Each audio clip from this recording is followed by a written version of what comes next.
말씀 앞에서 경외함으로 주께 홀로 섭니다. 2월 14일 맥체인 성경 읽기 묵상, 오늘 함께 깊이 파헤쳐 보겠습니다.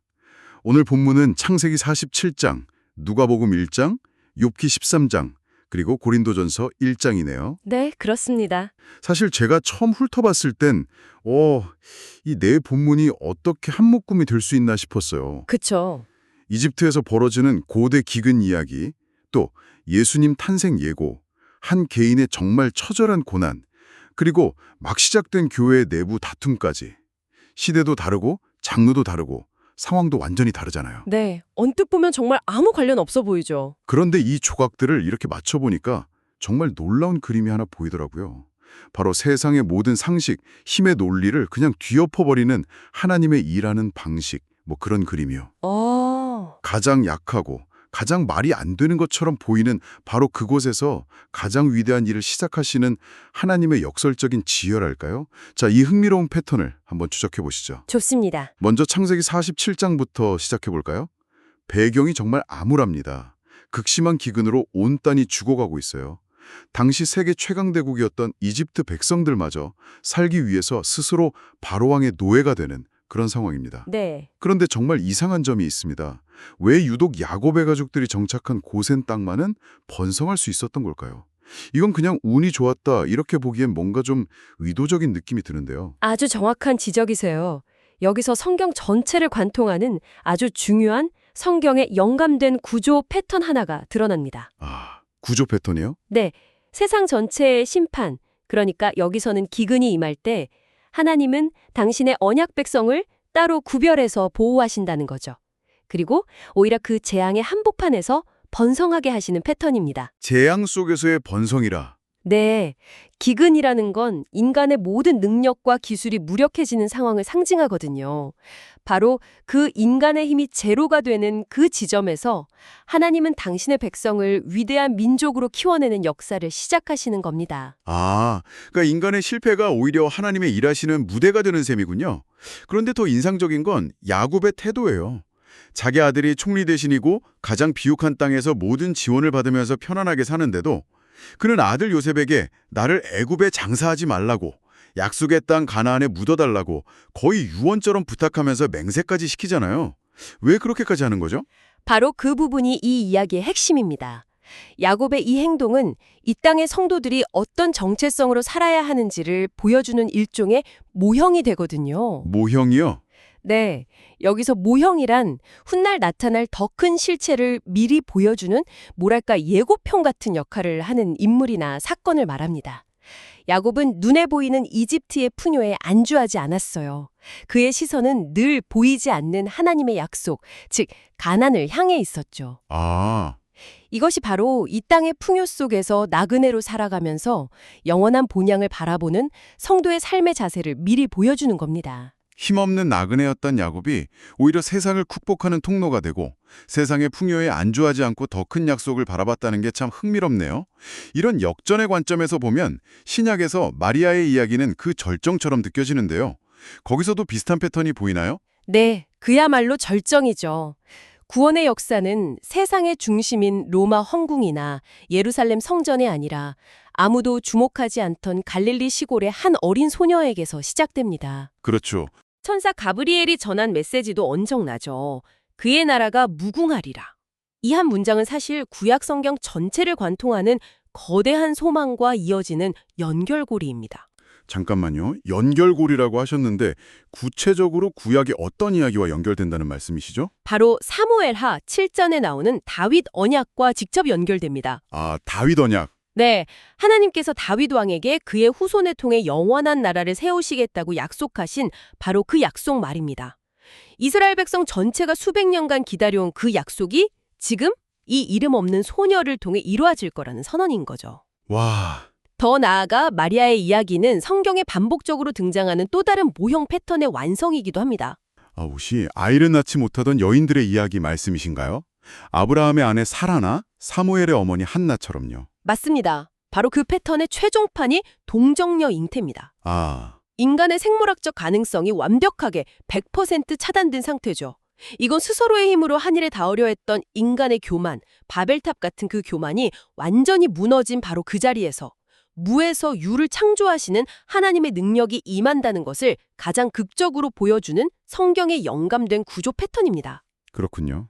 그래서 주의 여종이오니 말씀대로 내게 이루어지이다 라는 마리아의 순종이 더욱 위대하게 다가오는 겁니다. 모든 상식과 이성을 넘어서는 말씀에 자신의 삶 전체를 내어 맡기는 믿음의 원형을 보여준 거죠. 세상의 논리를 완전히 뒤집는 하나님의 방식. 이게 욥기 13장으로 가면 더 극명해지는 것 같아요. 욥의 친구들은 계속해서 죄 지었으니 벌 받는 거다라는 단순한 인과 응보 논리로 욥을 몰아붙이잖아요. 네, 욥의 친구들이 내세운 논리는 사실 오늘날에도 많은 사람이 붙들고 있는 세상의 지혜와 비슷합니다. 원인이 있으니 결과가 있다는 아주 합리적으로 들리는 말이죠. 맞아요. 하지만 이유를 알 수 없는 고난의 깊은 심연에 빠진 영혼에게 그런 단순한 공식은 아무런 위로도 해답도 되지 못합니다. 오히려 폭력이 될 수 있죠. 욥은 바로 그 인간적 지혜의 한계를 온몸으로 겪어낸 겁니다. 그래서 욥의 반응이 정말 처절하게 느껴져요. 그는 친구들과의 변론을 포기하고 하나님께 직접 따지겠다고 나서는데 그가 나를 죽이시리니 내가 희망이 없노라. 그러나 그의 앞에서 내 행위를 아뢰리라 라고 외치잖아요. 이게 희망이 있다는 건가요? 없다는 건가요? 굉장히 모순적으로 들리거든요. 바로 그 모순적인 외침이 욥의 위대한 믿음을 보여줍니다. 아, 믿음이요? 네, 인간적인 희망은 다 끊겼다는 절망의 고백인 동시에 그럼에도 불구하고 하나님만이 나의 유일한 희망이시라는 역설적인 신뢰의 표현인 거죠. 아, 그는 인간 중재자들을 거부하고 하나님과 직접 대면하겠다고 결단합니다. 이 까닭없는 고난 속에서 모든 이에게 버림받고 오직 하나님 한 분만 붙들고 부르짖는 욥의 모습이야말로 훗날 십자가 위에서 모든 이에게 버림받고 하나님의 진노를 온몸으로 감당하신 예수님의 고난을 미리 보여주는 가장 선명한 모형이 됩니다. 와, 욥이 그의 고난을 통해 예수님을 미리 보여줬다는 관점은 정말 새롭네요. 자, 그럼 이 모든 약함을 통해 일하시는 하나님이라는 주제가 고린도전서 1장에서는 어떻게 집약되는지 궁금합니다. 바울이 이 개념을 기독교 신앙의 핵심으로 선포하는 것 같거든요. 그렇습니다. 바울은 이 원리를 복음의 심장부로 가져옵니다.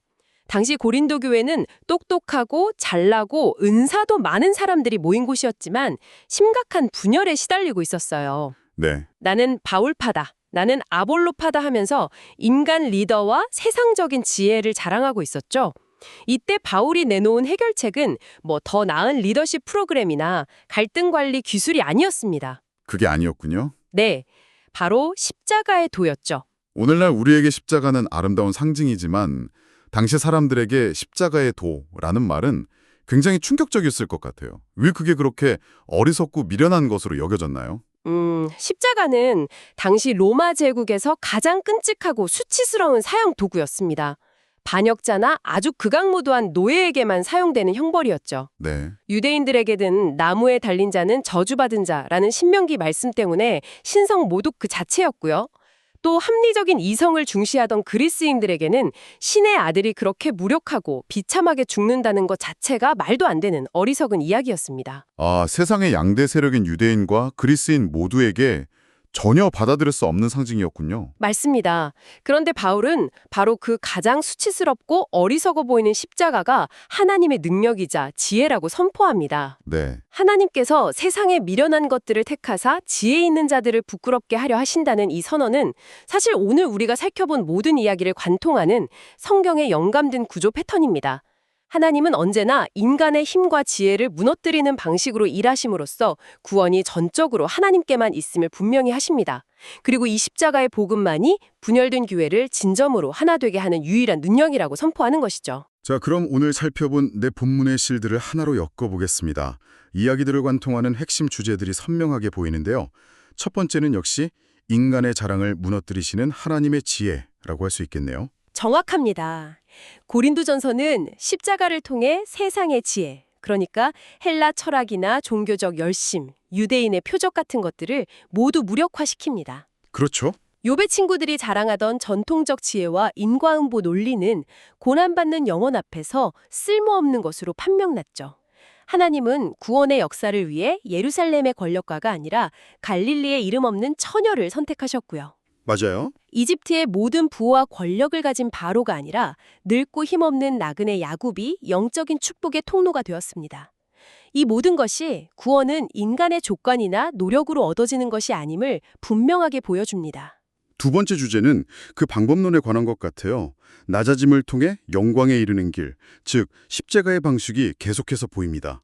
세상의 성공 공식과는 완전히 정반대잖아요. 이것이 바로 하나님 나라의 핵심 원리입니다. 야곱은 굶주림을 피해온 나그네라는 가장 낮은 신분이었지만 영적으로는 당대 최고 권력자 바로를 축복하는 자리에 섰습니다. 네. 마리아는 어떻습니까? 동정녀 잉태는 사회적으로 돌에 맞아 죽을 수도 있는 가장 위험하고 수치스러운 길이었습니다. 하지만 그 낮아짐을 통해 구원자의 어머니가 되는 가장 큰 영광을 얻었죠. 그리고 그 절정은 역시 십자가의 죽음을 통한 부활이겠고요. 그렇습니다. 가장 수치스러운 사형툴이었던 십자가가 죄와 사망을 이기는 최종적인 승리의 자리가 되었습니다.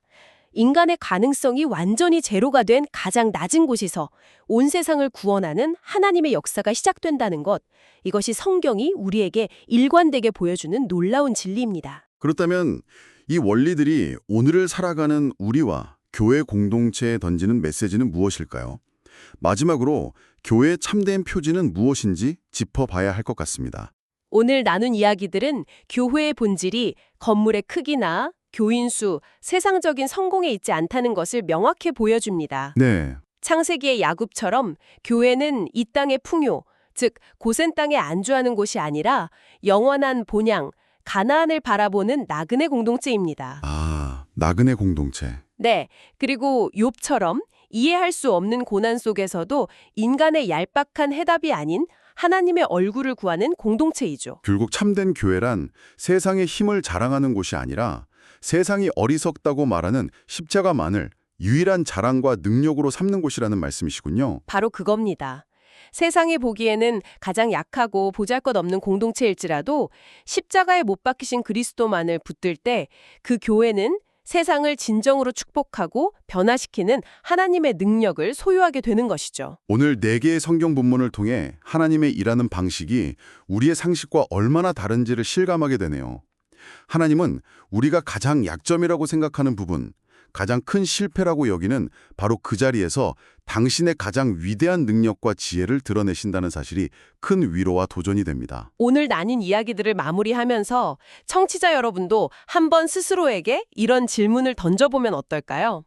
하나님 나라가 정말 세상의 강압이 아닌 약함을 통해 이루어진다면 지금 내가 나의 강점이라고 굳게 믿고 의지하는 것들 중에 오히려 하나님의 능력이 나타나는 것을 가로막고 있는 것은 무엇일까?